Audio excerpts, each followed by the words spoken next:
আপনারা আমি টেলিফোনে কিছু বলছেন, বুঝছেন ভাই? আপনি সবাই এখানে আরো লোকজন আছে, তাদের সঙ্গে সরাসরি কথা হবে, আমার সাথে কোনো কথা নেই। নড়াইলে সংখ্যালঘু পরিবারের চলাচলের রাস্তা জোরপূর্বক বন্ধ করে দেওয়ার অভিযোগ। স্থানীয় গ্রামবাসী মীমাংসা করে দিলেও মানতে নারাজ ইসরাফিল মোল্লা। শুরু হয় হুমকি ধামকি, সাংবাদিকদের সাথেও কথা বলবেন না ইসরাফিল। মোহাম্মদ রফিকুল ইসলামের তথ্য ভিডিও চিত্রে থাকছে বিস্তারিত।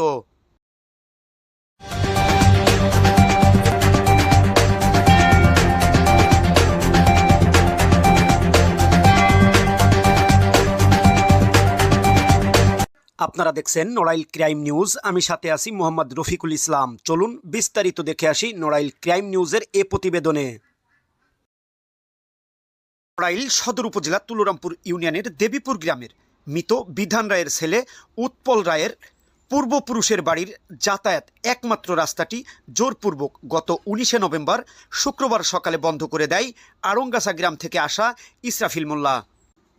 এ সময় ভুক্তভোগী উৎপল রায় স্থানীয় গ্রামবাসীদের বিষয়টি জানালে গ্রামবাসী সহ 9 নং দেবীপুর ওয়ার্ড বিএনপির সাধারণ সম্পাদক হিমায়েত হোসেন ইসরাফিল মোল্লা ও উৎপল রায়ের সাথে কথাবার্তা বলে মীমাংসা করে দিলেও মেনে নেয় না ইসরাফিল মোল্লা। পরে আবারও ইসরাফিল মোল্লাকে সংখ্যালঘুদের যাতায়াতের রাস্তা খুলে দিতে বললেও ইসরাফিল মোল্লা রাস্তা বন্ধ করে রাখেন। এক পর্যায়ে 9 নং দেবীপুর ওয়ার্ড বিএনপির সাধারণ সম্পাদক মোহাম্মদ হিমায়েত হোসেন বন্ধ রাস্তা সংখ্যালঘুদের যাতায়াতের জন্য খুলে দেওয়াই কাল হয়ে দাঁড়িয়েছে হিমায়েত হোসেনের। হিমায়েত হোসেন অভিযোগ করে বলেন, উৎপল রায় ও ইসরাফিল মোল্লার সাথে আমি সহ গ্রামবাসী কথা বলে দুপক্ষকে মীমাংসা করে দেই। তারপরেও গ্রামবাসীর কথা অমান্য করে রাস্তা বন্ধ করে রাখে ইসরাফিল মোল্লা। উৎপল রায় ও তার স্ত্রী অভিযোগ করে বলেন, বাপদাদার আমল থেকে আমাদের যাতায়াতের একমাত্র রাস্তা এটা। আমাদের বংশের লোকের কাছ থেকে জমি কিনে আড়ংগাছা গ্রামের ইসরাফিল মোল্লা জমি কেনার পর থেকেই আমাদের যাতায়াতের রাস্তা বন্ধ করে দেয় এবং বিভিন্ন ধরনের হুমকি ধামকি দিয়ে আমাদের চলাচলের রাস্তা বন্ধ করে রাখে। তাহলে কি আমরা সংখ্যালঘুরা জায়গা জমি বিক্রি করে ভারতে চলে যাব বলেও ক্ষোভ প্রকাশ করেন উৎপল রায় ও তার স্ত্রী।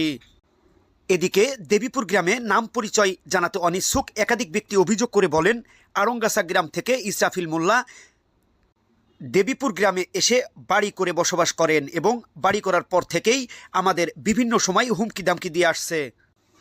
এদিকে দেবীপুর গ্রামে বিগত আমল থেকে এই গ্রামে 100% সংখ্যালঘু পরিবার বসবাস করে আসছে। তবে বর্তমান দেবীপুর গ্রামে কিছু মুসলমানদের বসবাস শুরু হওয়ায় অশান্তির শেষ নেই সংখ্যালঘু পরিবারের। আমার বাড়ি ওই পিছনেরটা আর এইটা আমার চাষের বাড়ি, রাস্তা ছিল ওই সাইড দিয়ে। তো এই যে ইসরাফিল মামুন এসে কিছুদিন আগে এই জমিটা ভালো কিছুদিন আর কি, আর কয়েকদিন পরে রাস্তাটা ঘিরে দিলে আমি বললাম যে তাহলে আমরা যাবো কোন পাশ দিয়ে, যে আমরা তো হিন্দু মানুষ, তো এদিকে তো ঝামেলা, তা আমরা বেঁচে কিনে চলে যাবো। বেঁচে কিনে কোথায় যাবেন? হ্যাঁ, বেঁচে কিনে জায়গা কোনো জায়গায় চলে যাবো, হয় ইন্ডিয়া যাবো, নাহলে যে জায়গা মন চায়। কেন ইন্ডিয়ায় যাবেন? কেন ইন্ডিয়া যাবো? তাহলে পথ ঘিরে রাখলে তো আমার বেরোনোর তো জায়গা থাকতে হবে, তাহলে কি করবো এটা আমি যার জন্য বলেছিলাম আর কি। তো আমার এটা আড়াবে আড়াতে আছে হুমকি দামকি আর একটা কায়দা কি হুমকি? এইভাবে দাদা আছে কি, তুই যা করবি করিকে, পথ দেবো না, তুই গাড়ি ঘোড়া বেরোটিস নেই, দেখি যেভাবে ঢুকবি ঢুকবে, এইভাবে আর কি। ঠিক আছে, পরবর্তীতে আপনি স্থানীয় লোকজনদের জানান নাই? স্থানীয় লোকজনটা জানাইছি, জানানোর পর হিমা কাকা ছিল, ওনারে ডাক দিলাম, উনি এসে পরে কথা রাস্তা দুই ফেলেছিল সে পথে দিলি। তারপরে আবার ওনারে আর কি কি দেখি বলেছে, গরম টরম দেশে নাকি কাকা থেকে বললো আমার এসে ডাকা লাগলো, এই ব্যাপার তো ঝামেলা হচ্ছে, এই সমস্যা। তার মানে আপনি কি বুঝাইতে চাচ্ছেন, এই জমি কে কিনছে? জমি কিনছে হচ্ছে ইসরাফিল। ইসরাফিল আপনাকে কি হুমকি দিচ্ছে? ইসরাফিল বলেছে যে তুই এই রাস্তা দিয়ে এই রাস্তা দিয়ে বেরোবি না, যা করবি করে কর তুই। আপনি বেরোবেন কোন জায়গা দিয়ে? তাহলে তাহলে এলাকার লোকরা তো যার জন্য বলেছিলাম যে আমি তাহলে কি করবো, আমার তো বেরোতে যাচ্ছে না বাড়িতে, এই অবস্থা আর কি। কে জাতি দেবে না? আমাদের পাশে যে জায়গা আছে, জায়গা কিনছে। আপনার বাড়ি কোনটা?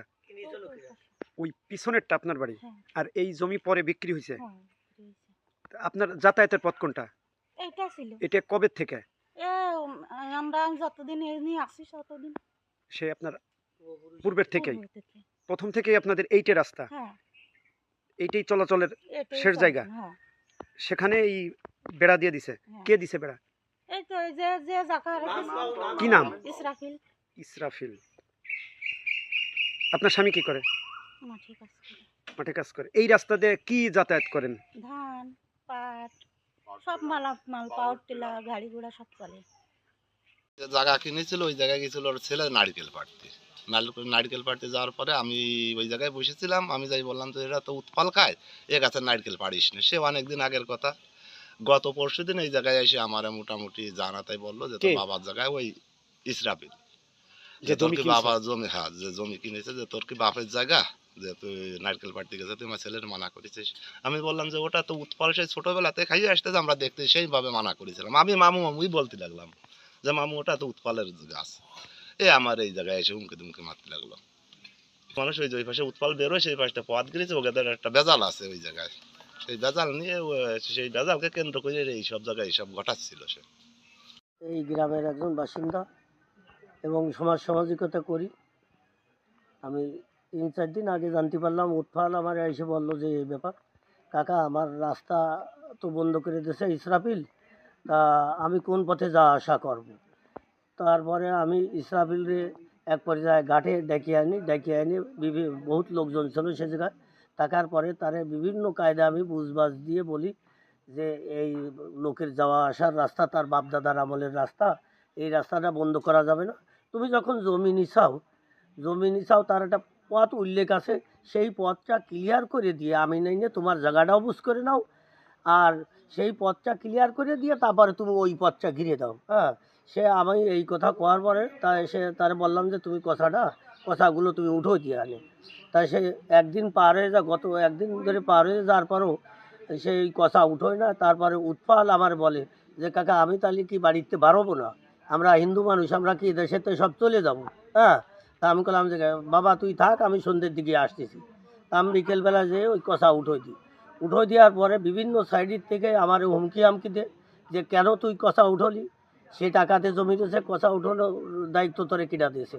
তা আমি এক পর্যায়ে তাকে বলি যে আমার তো প্রতিবেশী তারা, আর হিন্দু মানুষ, তাদের দেখার দায়িত্ব আমার। আমরা যখন এই জায়গায় সমাজ সামাজিকতা করি, এই হিন্দুদের সাইডে দাঁড়ানো এবং তাদের দেখাশোনার দায়িত্ব আমার। তারপরে আমি না পারে উৎপালরে বলি তুই আইনগত কোনো ব্যবস্থা নিয়ে এর একটা বিধি ব্যবস্থা কর।